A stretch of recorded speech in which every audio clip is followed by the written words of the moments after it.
If you've gardened for any length of time, you've probably done it without a second thought. The season ends, the plant looks tired, or you're clearing space for the next crop, so you grab the stem and pull, roots and all, clean, satisfying, done.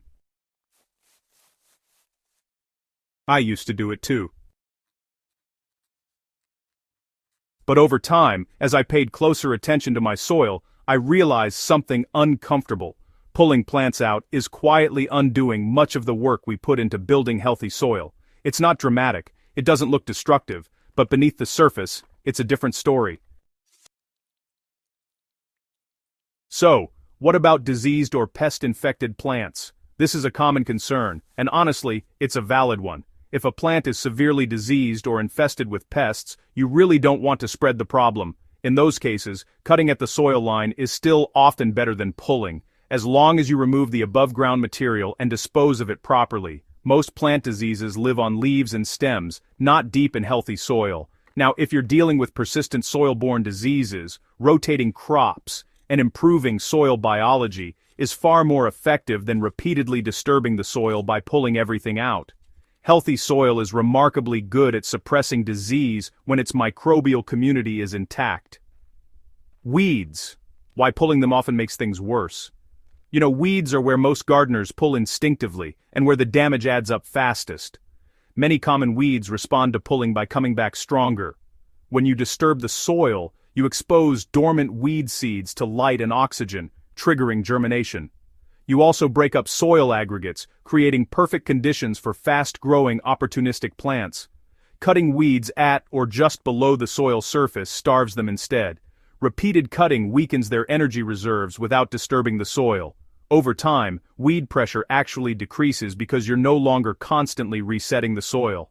This approach takes patience, but it works, and it builds better soil while doing it. How does this method change your garden over time? The first season you switch to cutting instead of pulling, you may not notice dramatic results. The real benefits, honestly, show up gradually. Soil becomes darker, crumbly, and easier to work. Water penetrates more deeply instead of running off. Plants establish faster and need less fertilizer. Earthworms become more visible. Weeds become less aggressive. These changes aren't accidental. They're the result of letting roots finish their job, even after the plant above ground is gone. Gardeners often focus on what they add to the soil: compost, mulch, amendments, but what you don't remove can be just as important. One of the most powerful things about this method is how accessible it is. You don't need special tools, you don't need expensive inputs, you just need to pause before pulling and reach for pruners instead. For beginners, this builds healthy soil from day one. For experienced gardeners, it's often the missing piece that explains why progress has stalled despite doing everything right. Soil health isn't about control, it's about cooperation.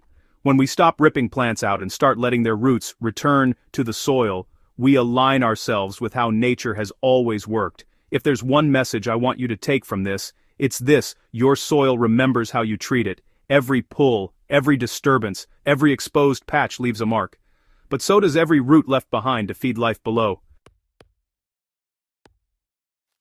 Try this method in one bed this season. Cut plants instead of pulling them. Observe the soil. Watch how the next crop responds. Let the results speak for themselves. If this article helped you see your garden differently, make sure to subscribe to Soilpower on YouTube.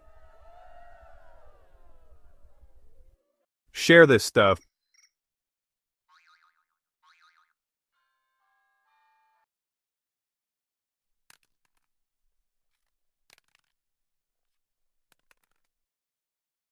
Garden honor, and keep growing soil that grows stronger every season.